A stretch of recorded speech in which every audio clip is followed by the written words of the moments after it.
Shabbat Shalom, irmãos.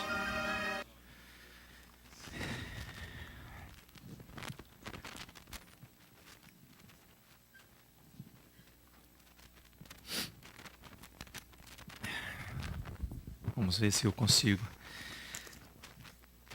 obedecer a ordem do Eterno e juntos possamos estudar a palavra a qual Ele separou para nós, uma porção para esta manhã de Shabbat.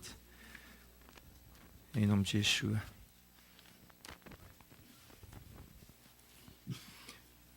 Pai Todo-Poderoso, eis-nos aqui diante da Tua presença, Pai, para ouvir da Tua voz tudo aquilo que nós necessitamos, ó Pai, para sairmos do nosso conforto, ó Pai, para que nós possamos prosseguir, ó Pai, em detrimento àquilo que o Senhor já nos entregou, em detrimento àquilo que nós já recebemos e toda a sorte de bênçãos que caiu sobre nós, ó Pai, que provém diretamente do Teu trono.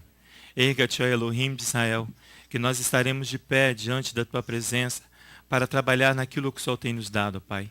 Dai-nos toda a orientação, Senhor. Guia-nos nossos passos, nossas mentes, nosso coração. Não deixe que nós venhamos tomar ações das nossas cabeças, mas que nós venhamos tomar atitudes provindas do Eterno, Pai. Manifesta a Tua graça no meio de nós. Perdoa os nossos pecados, as nossas iniquidades, Pai. Quando nós deixamos de fazer ou como nós fazemos em excesso tudo aquilo que o Senhor tem colocado diante de nós. Que Teu nome seja exaltado, Senhor, em nossas vidas, ó Pai. Em nome de Yeshua, nosso Messias. Amém. Irmãos, nós estamos diante da 44ª porção. Nós estaremos iniciando hoje, no tempo de Adonai, o livro de Devarim, Deuteronômio, que significa palavras. Encontra-se lá em Deuteronômio, capítulo 1, nosso irmão aqui já leu no serviço da Torá desta manhã. Ele vai do capítulo 1 até o capítulo 3, lá no verso 22, quando encerra a porção desta manhã. Nós estamos hoje a 6 de Ave, de 5.773, 13 de julho, em nosso tempo agora. E nós estamos diante do Shabbat Zahor. O que é o Shabbat Zahor? É o sábado da lembrança. Eu comecei a entender agora, quando a pastora começou a ministrar para nós o que o Espírito disse. É o Shabbat da lembrança, lembra-se, ou o sábado da memória. A expressão que caracteriza o Shabbat Zahor, irmãos, é recorda-te do que te fez Ameleque. Está lá em Deuteronômio capítulo 25 e 17. Como é que agiu Ameleque? Como é que ele fez com Ameleque? Ameleque fez com isso, com a nação de Israel. Por isso que é um Shabbat Zahor, um Shabbat da lembrança, para que nós não venhamos deixar de esquecer como se comporta e como age o meu e seu inimigo, nossos inimigos. O livro de Devarim, aqui em Deuteronômio capítulo 1, ele é inaugurado com o Vezor HaTorá. Eu já disse isso da vez passada, e toda vez que eu vou começar o livro de Devarim, de Deuteronômio, vem na minha memória o Vezor HaTorá. É quando nós apresentamos a Torá, como fez aqui o nosso irmão, apresentando a toda a congregação. Quando ele faz essa apresentação, nós nos tornamos indesculpáveis, porque nós não possamos dizer assim, eu não conheço a Torá, eu não conheço o que o Eterno tem para mim. Então nós nos tornamos indesculpáveis. O livro de Deuteronômio, capítulo 1, ele diz assim, Vezur HaTorá, Ashes Moshe Lifnei Benei Israel, Alpi Adonai Miad Moshe. Essas são as palavras de Moisés. Esta é a Torá que Moisés pôs diante dos filhos de Israel. Pela ordem de quem? De Adonai. A Torá aqui é apresentada por Moisés, que segundo Maimônides é um profeta, um líder, que na Torá é incomparável a qualquer outro tipo de liderança. O livro aqui mostra, irmãos, para mim e para você, com muita clareza esse conceito. Por quê? Porque você vai percebendo que à medida que a Torá evolui, que à medida que a Torá cresce, Moisés cresce junto. Você encontra o Moisés aqui totalmente diferente de Moisés que tem lá em Êxodo, que diferente que está em Levítico, em Número. Aqui em Deuteronômio é um Moisés firme, constante, permanente. É um profeta, um líder incomparável, como diz Maimônides. Então, à medida que a Torá vai crescendo, vai amadurecendo no meu e seu coração, também assim aconteceu com Moisés. Por quê? Porque a palavra, a Torá, já faz parte do seu ser. A Torá já está impregnada na vida de Moisés, que ele não tem como fugir nem para a direita nem para a esquerda. Por isso que a Torá cresce nessa porção de Deuteronômio de Devarim. Por isso que agora em diante você vai ver um Moisés firme. Ele já recebeu aqui a sentença de sua morte por Adonai. Ele não vai adentrar a terra, mas isso não diminui Moisés em nada. Pelo contrário, ele cresce junto com a Torá. Porque lá o salmista diz assim que a Torá do Eterno ela é perfeita e cura o nosso ser. Olha que maravilha isso. A Torá ela é perfeita e ela cura o nosso ser. Por isso que você vai encontrar um Moisés maduro, íntegro. A Torá de Adonai é íntegra. Ela restaura o ser. O testemunho de Adonai é em adesão. Ele torna sensato o tolo, diz o salmista no capítulo 19, no verso 7. E Adonai é íntegra, a Torá ela é íntegra, ela é inteira, ela é completa, ela restaura o meu e o seu ser. Por isso que Devarim já nos encontra numa posição de receber do Eterno tudo aquilo que Ele tem para nós. Essa é a minha posição e a sua posição. Lá em Hebreus, não precisa ir lá não, irmãos. No capítulo 4, no verso 12, o autor de Hebreus diz assim, porque a palavra de Elohim é viva, olha só que maravilha, e eficaz, e mais penetrante de qualquer espada de 2 gumes, e penetra até a divisão da alma e do espírito, das juntas e de medulas. É apta para discernir o pensamento e as intenções do coração. Por isso que você vai encontrar Moisés agora firme, numa posição de líder. Não que ele não seja nos outros livros, mas agora a sua postura é firme, amadurecida. Ele sabe como tratar diante de uma congregação do deserto que está apta para receber aí de Adonai as promessas feitas a Abraão, Isaque e Jacó. Moisés então aqui vai reunir, irmãos, a congregação e neste tempo aqui ele vai detalhar, ele vai expor a Torá. Por quê? Porque ela vem para assegurar e dar estabilidade a essa geração. Então ele precisa mostrar, ele precisa pôr a Torá, ele precisa fazer o Vezot HaTorá, como nós fazemos todo sábado aqui. Por quê? Porque eu e você, com essa geração, com este tempo aqui, precisamos estar seguros. Por quê? Porque a Torá é ela que vai dar estabilidade à minha vida e à sua vida. Porque ela é perfeita e cura o nosso ser, diz o salmista. Porque ela é perfeita e cura o nosso ser. É ela que vai dar a estabilidade. Qual a estabilidade que eu preciso para que nós possamos ir e tomamos posse daquilo que o Eterno nos prometeu? A mesma situação dessa geração aqui. Ela precisa estar estabilizada na Torá, porque ela precisa tomar posse daquilo que o Eterno estabeleceu para eles, para os pais, as promessas para os pais, Abraão, Isaque e Jacó. Este é o tempo de Devarim, desculpa. Este é o tempo de Devarim. Este é o tempo de Deuteronômio. É um tempo de estabilidade. O significado, irmãos, de estabilidade é interessante para mim e para você porque é um conceito comum. Ele diz assim que estabilidade é a qualidade daquilo que é estável, daquilo que é sólido e é seguro. Nós vamos entender isso. Por quê? Porque na física, na ciência física, estabilidade é um processo, é uma propriedade de um corpo em equilíbrio. É um corpo, você está entendendo o que eu estou falando? É um corpo em equilíbrio. Por isso que eu falei que a Torá é apresentada para dar estabilidade ao corpo. Ele penetra até as juntas e medulas. Ela restaura o meu e o seu ser. Então ela dá o quê? Equilíbrio ao corpo. E tende a retornar à posição original. Quando ele for desviado. Quando hoje eu estava aqui apresentando Levi, vocês não sabem, ou não têm ideia, ou talvez tenham, de quando você vê várias crianças aqui na frente, várias mulheres que já estão grávidas, aquelas que já deram à luz aos seus filhos, e você vê ali quando você abençoa uma criança daquela como o Carlos fez, diante de Levi, abençoando, colocando sobre ele a Torá. Por quê? Porque a intenção dele é que o filho dele seja estável, que ele possa alcançar estabilidade. Por quê? Porque se um dia ele for desviado, tanto por seus pais, ou por qualquer outro da família, ou qualquer um de nós que aqui nos encontramos, ele possa retornar à presença de Adonai. Porque é isso que diz o conceito. É propriedade de um corpo em equilíbrio, que tende a retornar à sua posição original. A posição lá em Gênesis. Essa é a posição original. Em Gênesis. Dando o quê? Dando ao corpo uma estabilidade, um equilíbrio, caso ele seja desviado.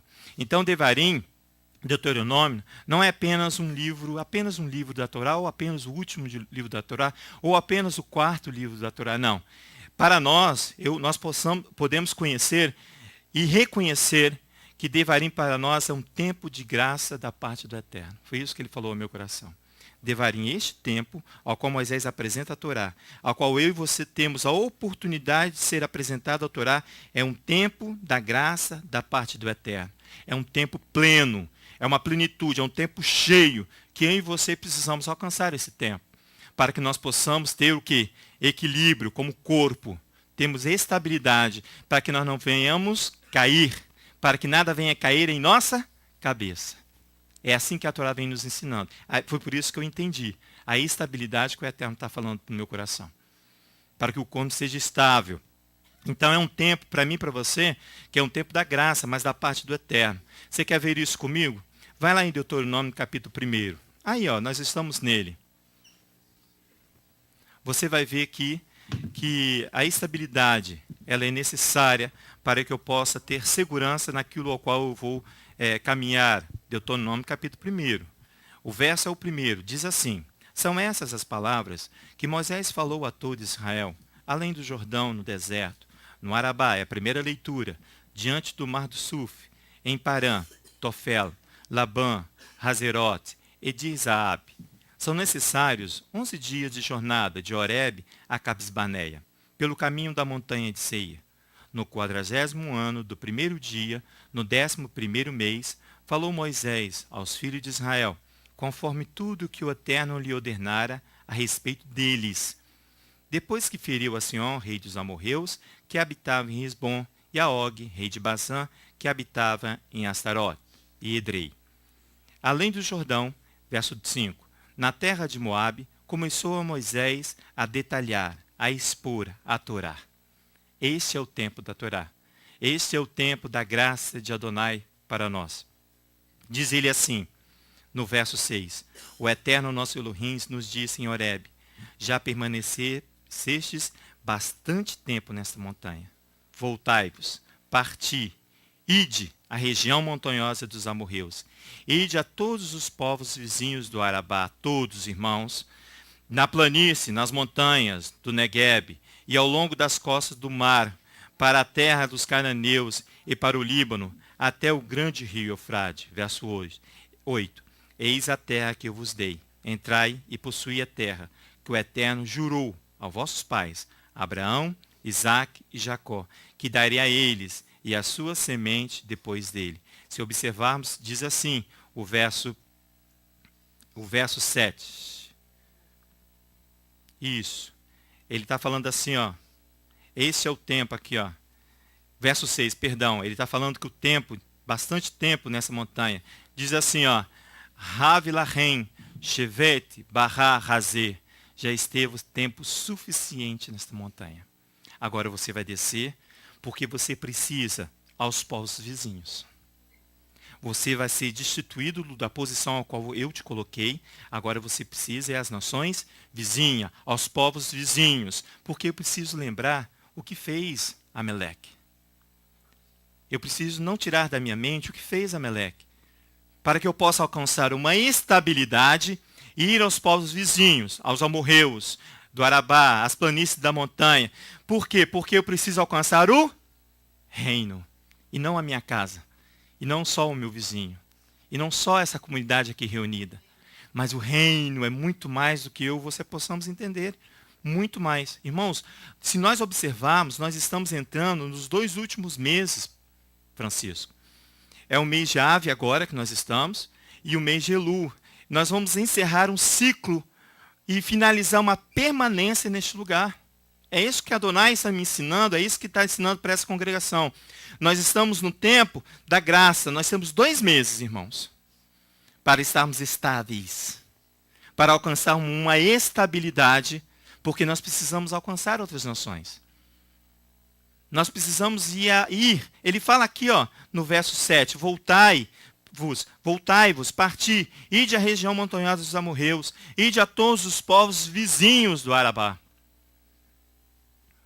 Nós estamos nesse tempo, no ciclo desse tempo, na permanência, finalizando a permanência nesse local. Porque mesmo diante de toda a nossa infidelidade, irmãos, mesmo diante de todas as nossas dúvidas, mesmo diante de todas as nossas contaminações, diante dos nossos pecados, das nossas transgressões, dos nossos desejos carnais, o Eterno é misericordioso para nós, porque Ele vem com devarim, para mim e para você, dentro de 2 meses, para que eu possa me ajustar. Por isso que eu falei que esse é o tempo de misericórdia, é o tempo da graça. Ele vem como tempo, para quê? Para dar estabilidade, para quê? Para nós sairmos e possuirmos a sua promessa. Eu quero que você vá lá comigo à oração de Esdras, que nós estamos lendo. Você vai ver aqui que Esdras reconheceu o tempo da graça dada por Elohim. Lá em Esdras, no capítulo 9. Irmãos, esse tempo da graça é o tempo de cura. É o tempo de restauração do nosso ser. Por isso que eu falei que Moisés vem e coloca diante da congregação a Torá. Porque ela é cura, ela restaura o meu e seu ser, diz o salmista no capítulo 19. Ela é apta para curar, é apta para discernir as intenções dos nossos pensamentos, do meu e do seu pensamento. Esdras, capítulo 9, por favor. Olha a oração de Esdras, porque Esdras estava na iminência do retorno aqui de uma construção, de reconstrução ali dos muros de Jerusalém. Estavam caídos, estavam destruídos.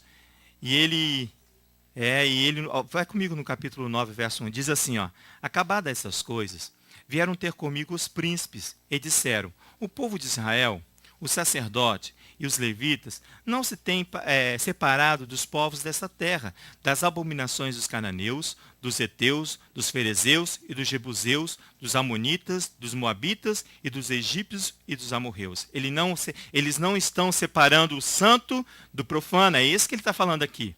Essa é a acusação grave aqui. Tomaram as suas filhas, verso 2, para si e para os seus filhos. E assim se misturou a descendência santa com os povos dessa terra. E os príncipes e os magistrados foram os primeiros nessa infidelidade. Quando vi isto, diz Esdras, rasguei a minha túnica e o meu manto, e arranquei os cabelos da cabeça e da barba, e me assentei atônito. Então me se ajuntaram a mim todos os que tremiam da palavra do Eterno de Israel, por causa o quê? Da infidelidade dos exilados. Está vendo como a questão de ser infiel, a questão de dar vazão aos meus desejos carnais, ela é grave para mim e para você neste momento. Por isso que o Eterno fala bem assim, olha, esse tempo, vocês estão finalizando um ciclo. Esse tempo de 2 meses ao qual você vai estudar Devarim, as minhas palavras, a minha Torá, é o tempo da minha graça sobre vocês, para que vocês possam observar e retornar para o princípio bíblico da palavra. Para que você venha se curar, para que você venha se libertar de tudo aquilo que te prende aos seus pecados, ao meu e os seus. Eu estou falando de mim também. Olha só, em verso 5, então, na hora do sacrifício da tarde, levantei da minha aflição, diz ele, havendo já rasgado a minha túnica e o meu manto, e me pus de joelhos e estendi as mãos ao eterno meu Elohim, e disse, meu Elohim, estou confuso e envergonhado, para levantar a ti a minha face, meu Elohim, porque as nossas iniquidades se multiplicaram sobre a nossa cabeça e a nossa culpa aqueceu até os céus. Você vê que Esdras vai colocando sobre ele, por quê? Porque é um corpo só que está se apresentando de Adonai. Por isso que ele vem e fala bem assim, olha, o corpo precisa ter estabilidade, não adianta só Esdras ser santo. Não adianta só Francisco ser santo. Não adianta só Dudu ser santo, eles vêm aqui para frente porque eles precisam que o corpo esteja estável.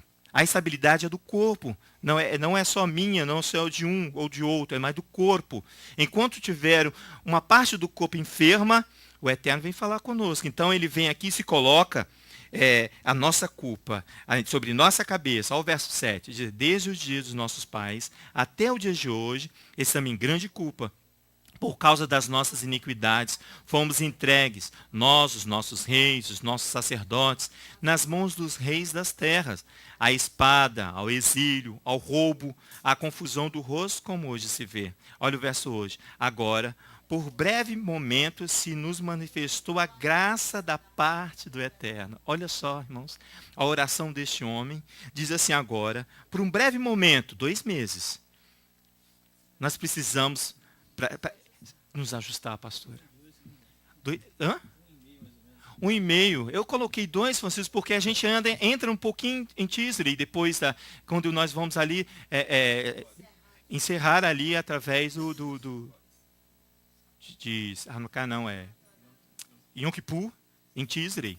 Nós temos Simchat Torah, depois nós estamos em Yom Kippur, onde nós temos que nos centrar nessas coisas. Por isso que a porção, por isso que os rabis dizem, essa questão do livro de Devarim inicia com o Shabbat Zarou, o Shabbat da lembrança, para que você não venha esquecer o que Amaleque fez. Diz assim ao verso 8, agora por breve momento se manifestou a graça da parte do Eterno nosso Elohim, para nos deixar alguns que escapem, para dar-nos o quê? Estabilidade. É essa questão para mim e para você. Porque nós precisamos alcançar aqui uma estabilidade no seu santo lugar, para nos alumiar os olhos, está vendo? Ele vai abrir os nossos olhos, o nosso Elohim, e para nos dar um pouco de alívio da nossa servidão. Ao verso 9, embora sejamos servos, não nos desamparou o nosso Elohim da nossa servidão. Antes, estendeu sobre nós a sua misericórdia perante os reis da Pérsia, para nos reviver, para levantar a casa do nosso Elohim, para restaurar as ruínas e para nos dar um muro em Judá e em Jerusalém. Irmão, se você acompanhar o processo de restauração para onde nós estamos indo, são os povos da terra que estão nos ajudando. São os órgãos públicos que vai nos ajudar. São os homens ímpios que estão se aproximando de nós. E é interessante, é maravilhoso quando você vê que eles olham aquilo assim e falam assim, nossa, que lugar maravilhoso. E muitos daqui de dentro olham e choram porque acham aquilo tudo uma ruína.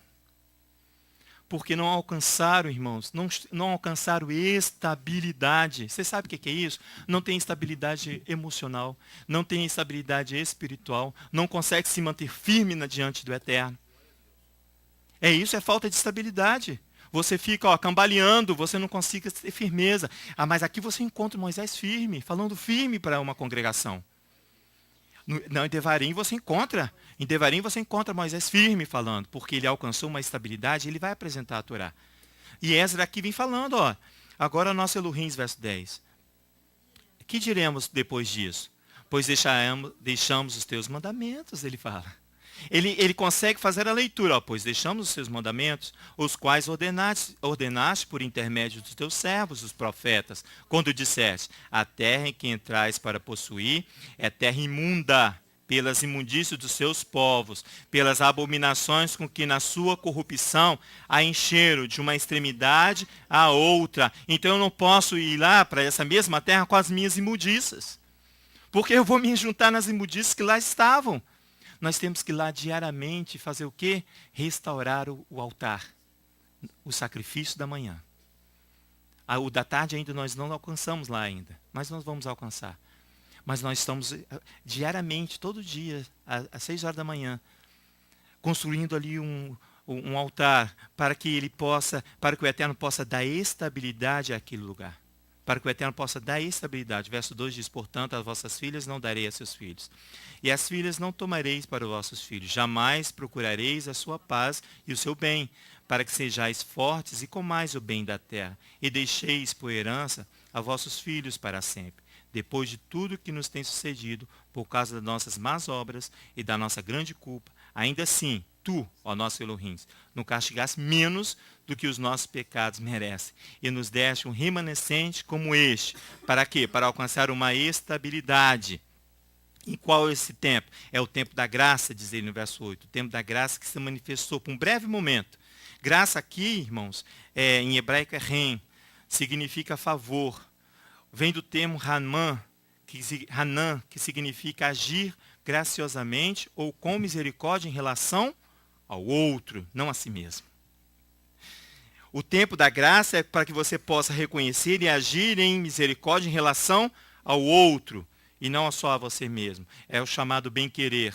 Segundo os exegetas, Rem é demonstrado por meio de bênçãos temporais. Que são bênçãos temporais? São aquelas que dizem a respeito à realidade pessoal. São bênçãos que acontecem em nossa realidade hoje, para comigo e para com você. Mas também diz a respeito das nossas bênçãos espirituais, que não vai nos acompanhar para sempre. Então, os exegetas, ele diz que a graça aqui, são bênçãos temporais, embora também tenham as bênçãos espirituais, não estou excluindo elas. As temporais são aquelas que dizem respeito de um momento, de um tempo que é hoje, chamado hoje, para mim e para você. Por isso que ele fala aqui que por um breve momento se manifestou a graça de Elohim. Por esse tempo se manifestou a graça de Elohim. Então temos que voltar ao texto lá de Mateus, pastora, no capítulo 15, sobre aquela mulher cananeia. Vamos voltar lá. E Yeshua que mostra a graça a seu tempo. Olha que coisa maravilhosa. Mateus no capítulo 15, por favor. Lá do verso 21, nós estudamos semana passada aqui. E quando eu estava estudando, lendo essa questão de graça concedida por um tempo estabelecido por Adonai, que os exegetas sempre são bem firmes quanto a isso, e eu lembrei desse texto. O Eterno me fez lembrar. No verso 21 diz assim: partindo Yeshua dali, foi para a região de Tiro e de Sidom. Certa mulher cananeia da região clamou: Senhor, filho de Davi, tem misericórdia de mim. Minha filha está horrivelmente endemoniada. Ela estava pleiteando uma causa sua, uma causa própria dela. E Yeshua lhe respondeu, Yeshua não lhe respondeu palavra, de modo que os seus discípulos, aproximando-se dele, rogaram: despede-a, pois vem gritando atrás de nós. No verso 24, Yeshua respondeu: eu não fui enviado, respondeu a ele, eu não fui enviado, senão as ovelhas perdidas da casa de Israel. Ele está falando aqui de uma graça aos filhos de Israel, estendida aos filhos de Israel.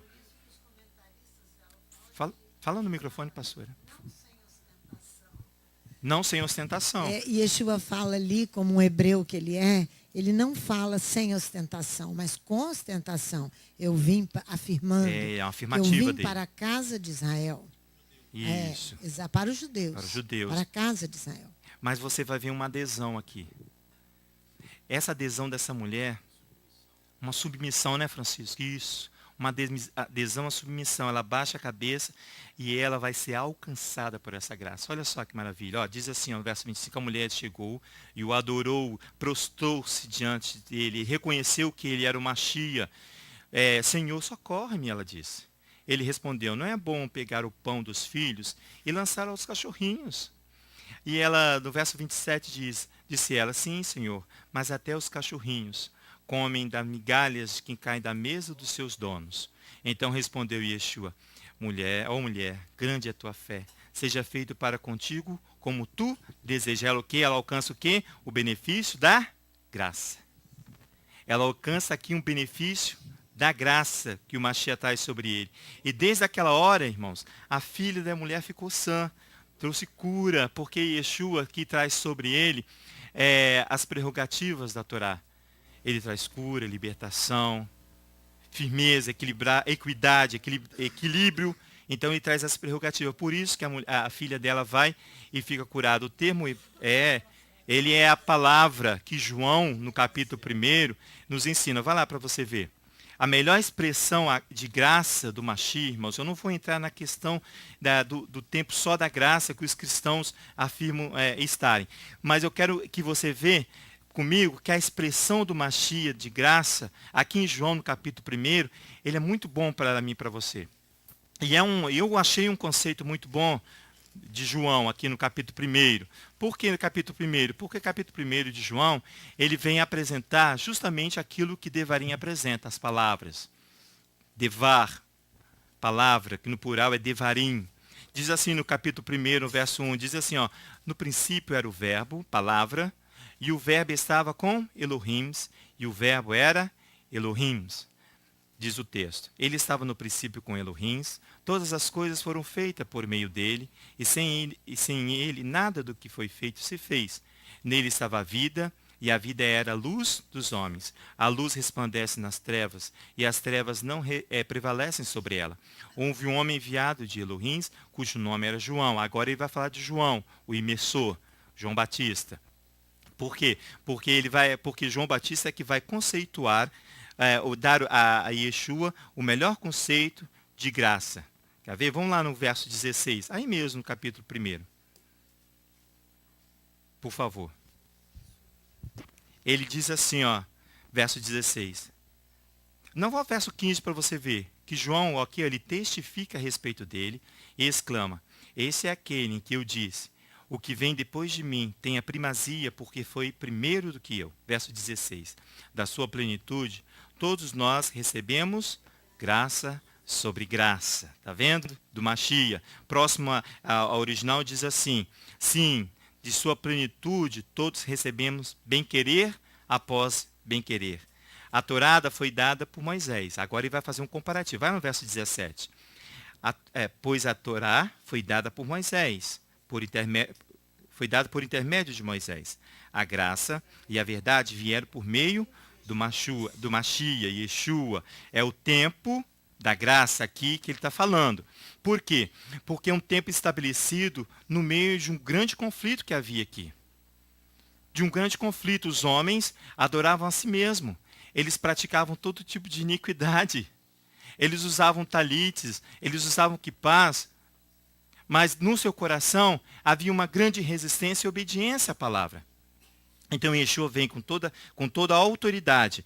Diz assim o verso: pois a lei foi dada por intermédio de Moisés, e a graça e a verdade vieram por meio de Yeshua. Em momento aqui, o autor quis desmerecer a Torá, que a Torá não tem graça, que a Torá não tem vida. Não, ela simplesmente vai fazer um complemento. Olha só no verso original. Diz assim, a Torá foi dada por Moisés. O bem-querer e a verdade, que são atributos de Elohim, vieram através do Yeshua HaMashiach. João consegue colocar aqui, irmãos, Moisés e Yeshua, a Torá e o Messias em concordância. Não há disputa de poder, não há disputa para prevalecer um sobre o outro. Mas por quê? Porque é graça dada ao seu tempo. É assim que é o Mashiach reconhecido. Ele é a graça dada ao seu tempo. Porque Yeshua traz no gene da sacralidade, irmãos, que foi e que é revelado aqui a nós durante o seu breve tempo, diz os estudiosos. A graça do Mashiach foi revelado a nós durante um breve tempo neste mundo, porque ele vem combatendo todo tipo de doutrina humana. Tudo aquilo que o homem estabeleceu para si mesmo, como doutrina, como religião, Yeshua vem, como tradição humana, Yeshua vem combatendo. Graça sobre graça, é isso que ele está falando. Porque são doutrinas que não vão levar vida aos homens, que não fazem morrer a sua natureza carnal e vai impor o quê? A sua própria vontade. Aí em Romanos você fala assim: que diremos, pois? Permanecemos no pecado para que a graça aumente, sobreabunde sobre nós? De forma alguma. Vamos lá para você ver isso em Romanos capítulo 5. De forma alguma. De forma alguma. Por quê? Porque a igreja vem estabelecendo para mim e para você que nós estamos no tempo da graça e outras coisas não precisam ser mais vistas. Você pode esquecer a Torá. Pode esquecer a graça dada ali à Torá. Porque nós estamos só no tempo do Mashiach, agora é graça sobre graça. Mas eles precisam, você precisamos saber, que para estar na graça, no tempo da graça do Mashiach, nós precisamos olhar aqui, ó, em Romanos, deixa eu ir lá, capítulo 5. Senão, nós vamos nos perder. Tudo vai desabar na minha e na sua cabeça. Isso mesmo. Isso é uma verdade, irmãos. Nós vamos ver daqui a pouco. É Romanos que eu falei, né? Peraí que eu não achei, não. Romanos, capítulo 5. Lá no final de Romanos, capítulo 5, por favor, no verso 19, nós vamos fazer essa leitura e passarmos para o capítulo 6. No verso 19 de Romanos 5 diz assim, olha: pois, como pela desobediência de um só homem, muitos foram feitos pecadores, assim pela obediência de muitos serão feitos justos. Veio, porém, a Torá para que a ofensa abundasse. Mas onde abundou o pecado abundou, superabundou a graça. Para que, assim como o pecado reinou pela morte, também a graça reinasse pela vida, pela justiça, para a vida eterna, mediante Yeshua, nosso Senhor. Ao capítulo 6. Que diremos, pois? Permanecemos no pecado para que a graça aumente? Ao conceito que ele vem perguntando. Ele mesmo responde: de modo algum, irmãos. Nós que estamos mortos para o pecado, como viveremos ainda nele? Porque nós estamos no tempo da graça. Então, se eu estou no tempo da graça, eu tenho que mortificar o quê? A minha carne, irmãos. A natureza carnal. Para que você fale com toda a propriedade que está no tempo da graça, você tem que estar com a sua natureza carnal debaixo dos seus pés. Subjugada. Senão você perde toda a autoridade de dizer, nós estamos no tempo da graça. Você se torna mais pecador ainda, irmãos. Olha o verso 3. Ou sabeis que todos quanto foram batizados do Mashiach Yeshua foram batizados na sua morte. Ele está falando da ressurreição, na ressurreição dos mortos. Olha o verso 4. De sorte que fomos sepultados com ele pelo batismo da morte, pela imersão da morte. Para que, como o Mashiach ressurgiu dentre os mortos pela glória do Pai, assim andemos nós também em novidade de vida. Nós não podemos concordar com o que está aí, se nós não vamos fazer parte com eles. Não podemos, não devemos, não seremos, não podemos andar conforme eles andam. Nós temos que andar em novidade de vida. Se formos plantados juntamente com ele na semelhança da sua morte, também o seremos na semelhança da sua ressurreição. Então João consegue colocar o Mashiach juntamente com a Torá e dizer, olha, são tempos de graça. São tempos de graça. O tempo da graça nos é concedido por Elohim, irmãos, sabe para quê? Para que eu e você possamos aprender a enfrentar os nossos opositores.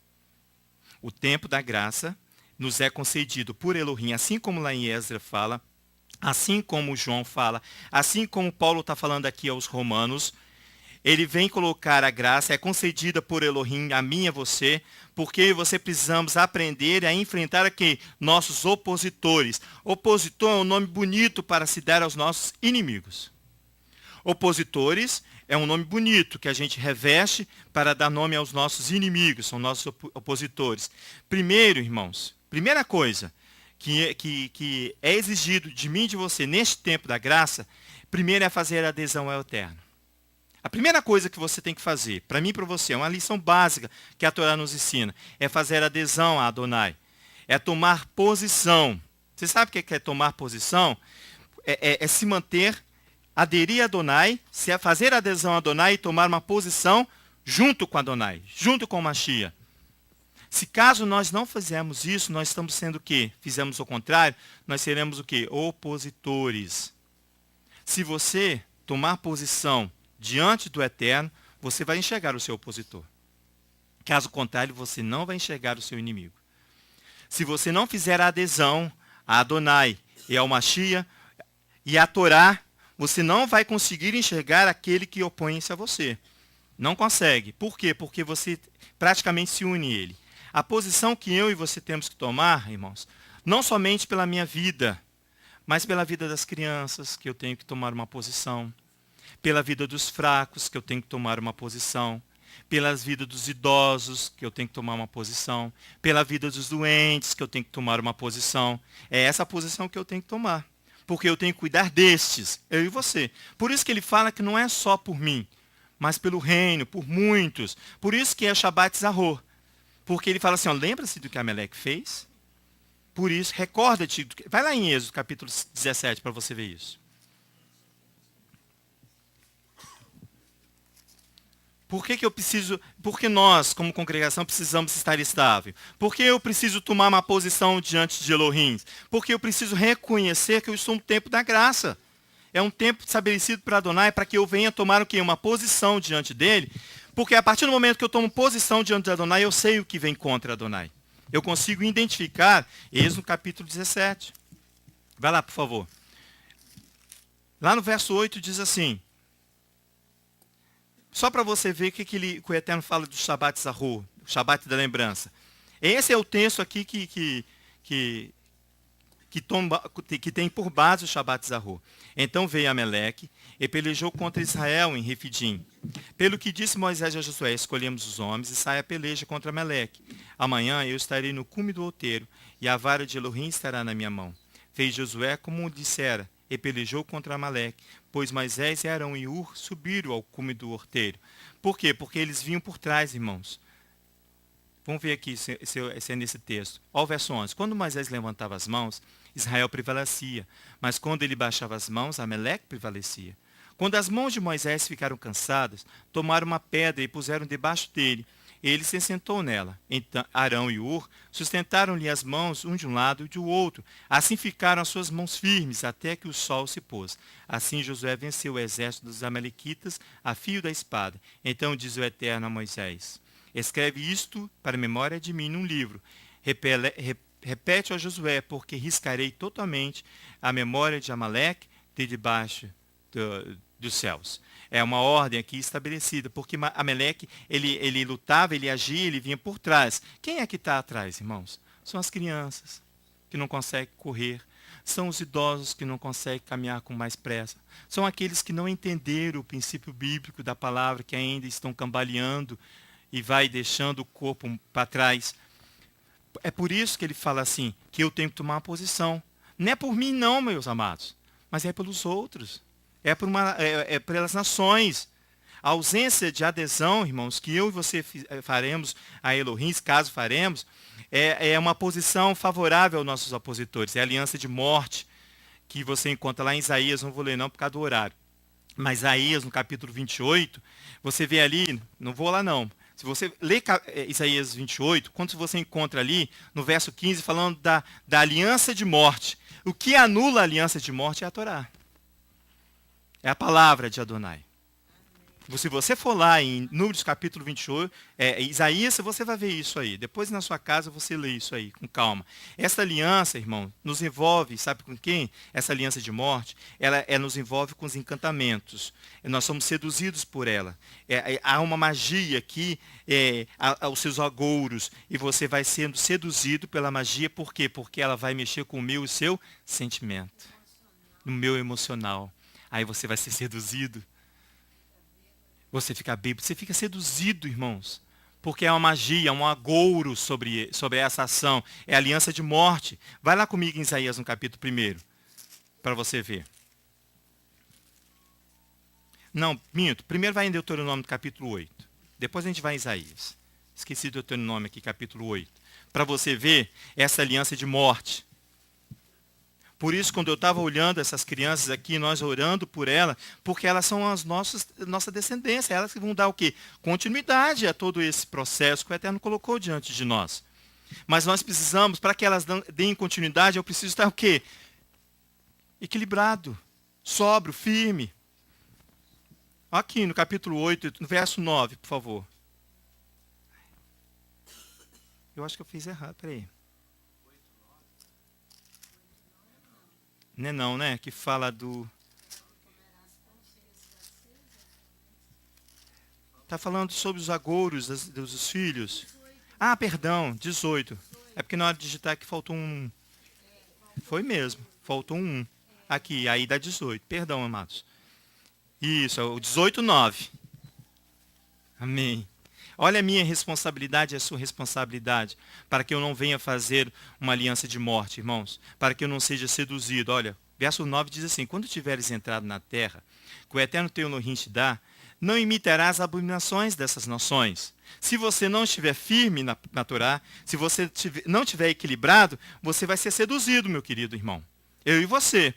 Seremos levados a fazer o quê? Essas alianças, essas abominações. Não haja, verso 10, não haja no teu meio quem faça passar pelo fogo filho ou filha, nem adivinhador, nem prognostinador, nem agoureiro, nem feiticeiro, nem encantador, nem necromante, nem mágico, nem quem consulte os mortos. É a ordem da Torá. Verso 12 diz assim, o Eterno abomina todo esse que faz essas coisas. E por causa dessas abominações, que o Eterno teu Elohim expulsa essas nações de diante de ti. Esses incircuncisos. São isso que o Eterno diz. Olha o verso 13. Serás perfeito diante do Eterno teu Elohim. As nações que hás de possuir dão ouvidos a agoureiros, irmãos. E a adivinhos. Então você precisa... Como é que eu vou entender essas coisas se eu não tomo posição do lado de Adonai? Eu não vou conseguir enxergar, pastora. Eu não vou conseguir enxergar o meu opositor. Por quê? Porque eu vou me unir a ele. Para mim, ele é mais um. Mas se ele não cumpre a Torá, se ele despreza a Torá, se ele engana, se ele faz todas essas coisas, irmãos, ele não é um com Adonai. Ele é um agoureiro. Ele é um feitiço. Das nações há de possuir. É o que você falou, pastor? Sim, do verso 14. As nações que hás de possuir dão ouvidos a agoureiros e adivinham, mas a ti, o eterno teu Elohim, não permite tal prática.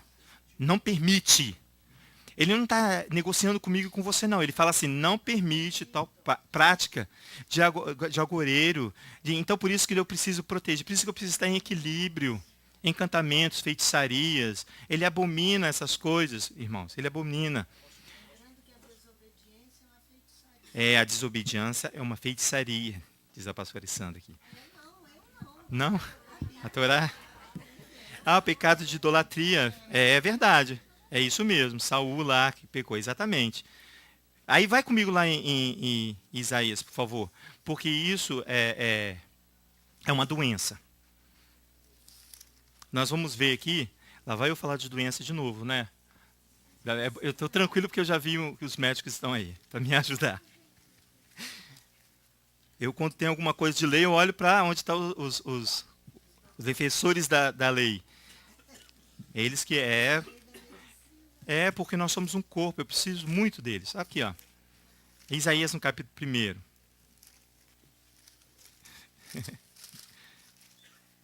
Diz assim, olha só. As seduções, essa magia, os agouros, como é que nós ficamos? Ficamos assim, ó.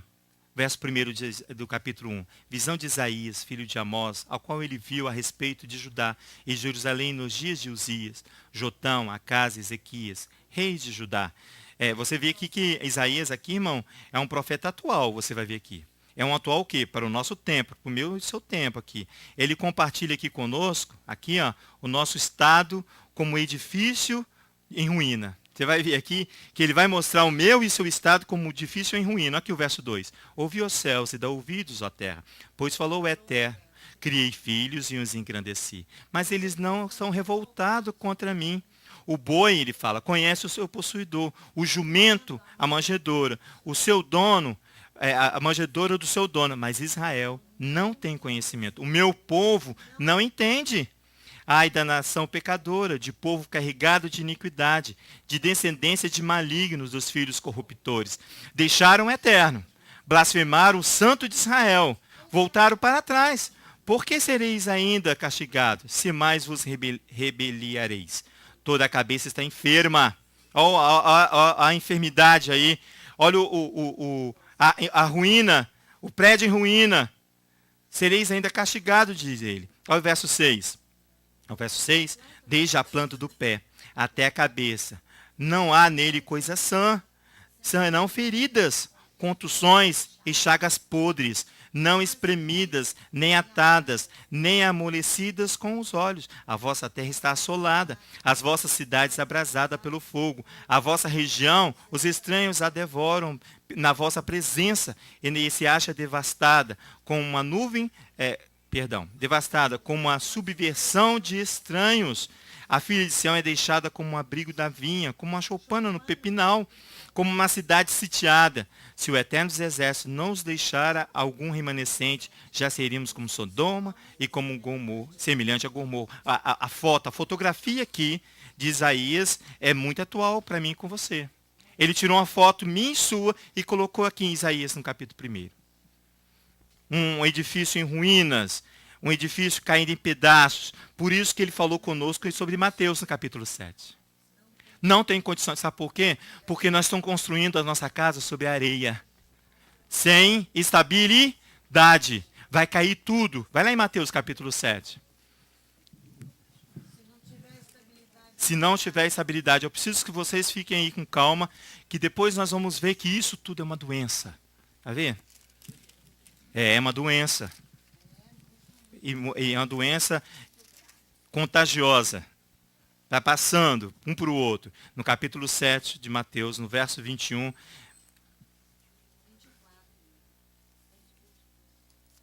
Vamos no verso 24, diz assim. Portanto, todo aquele que ouve essas minhas palavras, as pratica, será semelhante ao homem prudente, que edificou a sua casa sobre a rocha. Está vendo aqui? Por quê? Porque precisa de quê? De estabilidade. Desceu a chuva, transbordaram os rios, sopraram os ventos e deram contra aquela casa, contudo ela não caiu, irmãos. Por quê? Porque estava edificada sobre a rocha. É isso que ele está falando. Aquele que ouve minhas palavras, mas não as cumpre, será comparável a um homem insensato, que edificou a sua casa sobre a areia, que não tem estabilidade. Aqui, o termo aqui usado de casa sobre a areia é hel, H-E-E-L, hel. É assim que é transliterado do hebraico, é areia, que significa areia. Segundo os exegetas, evoca, os rabis também falam nisso, que esse termo aqui, hol, de areia, evoca a ideia de que o profano, de que é aquilo que é profano, aquilo que é oposição ao sagrado. São as nossas iniquidades, são os nossos pecados. Oposição ao sagrado. Se eu não sou com Adonai, se eu não me posiciono a favor de Elohim, eu sou um profano, porque eu sou um opositor a Elohim, diz os rabis. Isso é grave, isso não é grave para mim e para você? É você construir em ambiente de areia, ambiente que não te dá estabilidade. Desceu a chuva, verso 27. Transbordaram os rios, sopraram os ventos e deram contra aquela casa. E ela o quê? Caiu e foi grande a sua queda. Foi grande a sua queda. Por quê? Porque foi construída em cima de uma oposição a Adonai. Tudo aquilo, irmãos, que você olha e está construído em oposições a Adonai, está construído sobre uma areia, hol. É um profano, aquele que construiu é um profano, diz os exegetas, os rabis. É um profano. É isso que ele está falando. E Mateus aqui, os rabis identificam que aqui tem uma regra de ouro aqui, os rabis falam. Os rabis falam que aqui em Mateus, no capítulo 7, no verso 24, isso aqui nos levam, é uma regra de ouro que o Machia ensina para os seus adeptos. Por isso que no Deuteronômio, Moisés canta, o cântico de Moisés, ele é histórico, Isso. mas ele é jurídico também. Amém. Ele canta no capítulo 31, no capítulo 32, ele canta que derrame a tua doutrina como a chuva. É isso. Mas ele começa o cântico de Moisés no capítulo 31. 31.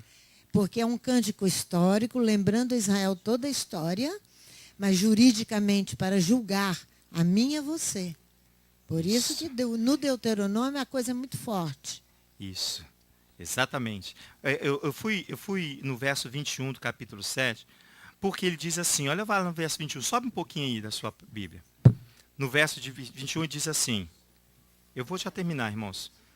No verso 21 diz assim, nem todo que me diz, Senhor, Senhor, entrará no reino dos céus, mas aquele que faz a vontade de meu Pai, diz ele, que está nos céus. Muitos me dirão, naquele dia, Senhor, não profetizamos nós em teu nome?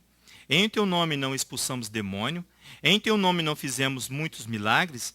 Então lhes direi abertamente, isso é Yeshua falando, nunca vos conheci. Apartai-vos de mim, vós que praticai o que? Iniquidade, aquele que constrói a sua casa, a sua moradia, sobre a areia. Por isso que ele vem logo depois falando de dois fundamentos. Você precisa ter dois fundamentos. Então eu lhes declararei, diz o texto, nunca vos conheci. Afastai-vos de mim, os transgressores de não Torá, opositores à Torá. Ele diz, os transgressores de não Torá, eu não quero a Torá, são os opositores. Os que dizem não a Torá, irmãos, são diagnosticados com uma doença chamada anomia. Anota aí para mim, anomia. Anomia, irmãos, eu vou ser rápido por causa do meu horário. Anomia, irmãos, é um estado de falta de objetivo e de perda de identidade. Eu li isso aqui, eu lembrei de você, Francisco. Porque o Francisco sempre nos lembra que nós precisamos voltar ao princípio da nossa identidade com Adonai. É isso, lá em Gênesis, eu preciso ser imagem e semelhança do Eterno. É esse princípio que eu tenho que retornar. É por isso que eu preciso ter estabilidade, Francisco. Porque eu preciso retornar a esse princípio. É a falta de objetivos e perda de identidade. Provocado pelas intensas transformações, diz os pesquisadores, psicólogos e aqueles que estudam a mente do homem. Provocado pelas intensas transformações ocorrentes do mundo social moderno. Irmãos, o cientista está falando dos conceitos, dos valores que estão sendo invertidos. É isso que ele está falando. Dos conceitos, o que é certo, Ritona sempre fala uma coisa importante para nós. Hoje o que é certo está errado, o que é errado está certo. Aí você concorda com isso, você Por que você concorda? Por que eu concordo? Porque eu não tomei posição com Adonai, eu não consigo ver que isso é uma oposição. Aí eu concordo. É uma anomia. Eu e você estamos em pecado. Grave, anomia. Por quê? Porque eu perdi minha identidade. A minha identidade provém de Adonai, em Gênesis capítulo 1. Eu perdi, eu sou doente. Então, está falando dos conceitos, dos valores invertidos. Irmãos, os rabis dizem que é um brusco rompimento com a verdade, essa doença. É um brusco rompimento com a verdade, que designa aqui a ausência da Torá. Se você vê um homem, se você consegue se identificar, e você ver um homem nessa condição, você pode identificar que ele tem anomia, ele tem a ausência da Torá, ele está doente. Construir a sua casa sobre a rocha. É essa a ordem do Mashiach. Construir a sua casa sobre a rocha. Aqui há uma ambivalência do termo, que designa não somente o solo ao qual vai construir a casa, mas igualmente a Torá. Que junto com o Eterno e o Mashiach, tanto a Torá, quanto o Eterno, quanto o Mashiach, são comparados a quê? A rocha. São comparados a quê? A rocha. Todos três. O Mashiach, a Torá e Elohim. Se você for na Torá, na Brit Hadashah, em toda a Bíblia, você vai ver que eles são comparados ao que é concreto, que é firme, a uma rocha. Essas são as bases de sustentação de uma Beit. Essas são as bases de sustentação sobre a Beit. Sobre a Beit. A rocha, a Torá, o Eterno e o Mashiach. São os pilares que vão fortalecer, vão dar estabilidade à Torá. Em Deuteronômio capítulo 32, não precisa ir lá não, diz assim: a rocha, sua obra é integral, sim, todas as suas estradas são justas, o elo da adesão, sem maldade, justo, correto, é ele, diz. A pastora pediu para cantar, quem me ajuda? Inclinai os ouvidos, terra e céus, ouçam bem os dizeres de minha boca. Ajuda a irmã aqui para colocar. Como aguaceiro, Vamos ficar de pé? gotejai minha lição, destilai o meu dito como orvalho.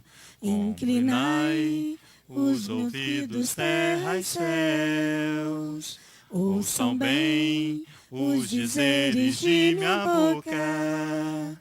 Como aguaceiro, gotejai minha lição, destilai o meu dito como orvalho.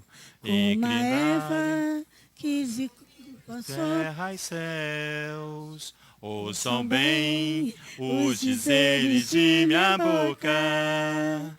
como aguaceiro, gotejai minha lição, destilai o meu dito como orvalho. Como a erva que se curva com a torrente, como gotas de água sobre a relva, clamaremos o nome de Adonai, engrandeça a nosso Elohim. Ele é a rocha cuja obra é perfeita, e todas suas estradas são justiça. Ele é a verdade, o elo da adesão, sem maldade, justo e fiel. Ele é a rocha cuja obra é perfeita, e todas suas estradas são justiça. Elemuná, vem Avel, Tzadik, vem Acharahu. Ele é a rocha cuja obra é perfeita, e todas suas estradas são justiça. Ele é a verdade, o elo da adesão, sem maldade, justo e fiel. Elemuná, vem Avel, Tzadik, vem Acharahu. Ele é a verdade, o elo da adesão, sem maldade, justo e fiel. Pai, em nome de Yeshua, nós declaramos que Tu és o Elohim, Tu és a rocha. Pai, nessa rocha nós queremos estabelecer, Senhor Deus, a Tua casa, que ela seja, Senhor Deus, reconstruída e estabilizada, Senhor, conforme os padrões bíblicos estabelecidos na Tua Torá. Que nós possamos enxergar todas essas coisas, ó Pai. Nos dê toda a instrução, ó Pai, para que nós não venhamos fazer nada diferente daquilo que está estabelecido na Tua palavra. Que nós sejamos fiéis e dignos, assim como Tu és para conosco, Pai. Que Teu nome seja exaltado neste Shabat, em nome de Yeshua, nosso Messias. Amém. Feche os olhos e curve as cabeças. Yevarehiha Adonai virish mirecha, Yedonai palavelecha vihunek, Issa Adonai palavelecha viasemelecha shalom, Bishem Yeshua HaMashiach. Que o Eterno nos abençoe e nos guarde, que o Eterno faça resplandecer o seu rosto sobre nós e tenha misericórdia de nós. Que o Eterno sobre nós levante o teu rosto e nos dê a paz. Em nome de Yeshua, nosso Messias. Amém. Shabbat Shalom.